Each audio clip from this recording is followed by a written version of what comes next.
प्रिय भक्तों, आज के इस वीडियो में हम जानेंगे साल 2026 में वरुथिनी एकादशी कब है, इसकी व्रत कथा एवं इसका महात्म्य क्या है। जानेंगे सब कुछ, तो आइए शुरू करते हैं। मित्रों, क्या आप जानते हैं कि एक ऐसा व्रत है जो आपके जन्मों के पाप खत्म कर सकता है? जी हाँ, हम बात कर रहे हैं वरुथिनी एकादशी की। लेकिन आखिर ये व्रत इतना शक्तिशाली क्यों माना जाता है? शास्त्रों के अनुसार इस दिन अगर आप सच्चे मन से व्रत रखते हैं तो स्वयं भगवान श्री हरि विष्णु आपकी रक्षा करेंगे। वरुथिनी का मतलब होता है रक्षा करने वाला, यानी ये व्रत आपके जीवन से दुख, दुर्भाग्य और पापों को दूर करता है। कहा जाता है इस एक व्रत का फल अश्वमेध यज्ञ और राजसूय यज्ञ के बराबर होता है, जो आपको सिर्फ एक दिन के व्रत से प्राप्त हो सकता है। जो मनुष्य इस वरुथिनी एकादशी पर सच्चे मन से व्रत को रखते हैं, भगवान श्री हरि विष्णु उनकी हर मनोकामना को पूर्ण करते हैं। पंचांग के अनुसार साल 2026 में वैशाख मास के कृष्ण पक्ष की वरुथिनी एकादशी तिथि का आरंभ 13 अप्रैल की मध्यरात्रि 1:17 पर होगी और एकादशी तिथि का समापन 14 अप्रैल की मध्यरात्रि 1:08 पर होगा। ऐसे में उदया तिथि के अनुसार वरुथिनी एकादशी का व्रत 13 अप्रैल दिन सोमवार को रखा जाएगा। एकादशी के व्रत का पारण 14 अप्रैल की सुबह लगभग 6:54 से सुबह 8:31 के बीच किया जाएगा। हरिवासर समाप्त होगा सुबह 6:54 AM पर।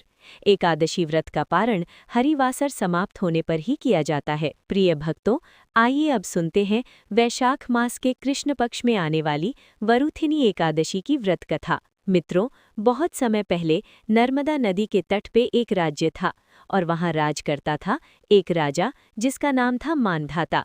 वो बहुत ही दानवीर था, शूरवीर था और प्रजापालन में लीन रहता था। वो बहुत ही तपस्वी राजा था। एक समय की बात है, वो जंगल में तपस्या कर रहा था। उस समय वहां पर एक भालू आया और भालू ने उस तपस्या करते हुए राजा का पैर चबाना शुरू कर दिया। राजा को जब पता लगा तो राजा उस समय न क्रोधित हुआ और ना ही उसने तपस्या को छोड़ा। वो पूजा करता रहा, तपस्या करता रहा। धीरे धीरे उस भालू ने उसका एक पैर खा लिया। राजा फिर भी शांत रहा। कुछ देर के बाद उस भालू ने राजा को घसीटा और घसीटते हुए जंगल की तरफ ले गया। जब वो जंगल की तरफ राजा को ले जा रहा था, उस समय भी राजा ने न विरोध किया, न कोई हिंसा की और न ही क्रोध किया। वो अपनी तपस्या में लीन रहा और तपस्या करते करते उसने भगवान विष्णु को याद किया कि प्रभु, मेरी रक्षा करो, मैं बहुत ही मुसीबत में हूँ। भगवान विष्णु प्रसन्न हो गए और वहां पर उसे दर्शन दिए। भगवान ने अपने सुदर्शन से उस भालू का शीश काट डाला, लेकिन पैर के भालू द्वारा खाए जाने के कारण राजा अत्यंत कष्ट में थे। भगवान विष्णु ने उसके तपस्या से प्रसन्न होकर उससे कहा कि हे राजन, आपके पूर्व जन्म के जो अपकर्म हैं, बुरे कार्य हैं, उनकी वजह से आपकी ये दशा हुई है। आप एक काम कीजिए, आप पवित्र नगरी मथुरा में जाइए। वहां पर वरुथिनी एकादशी के दिन मेरे वराह रूप का पूजन कीजिए। ऐसा करने से आप पुनः से सुंदर अंगों वाले हो जाएंगे। राजा ने ऐसे ही किया। वरुथिनी एकादशी वाले दिन भगवान विष्णु के वराह रूप का उसने पूजन किया और दान आदि करने के बाद वो राजा पुनः अपने सुंदर अंगों वाला हो गया और बहुत समय राज्य करने के बाद वो मोक्ष को प्राप्त हुआ। वरुथिनी के व्रत से सदा सुख की प्राप्ति और पाप की हानि होती है।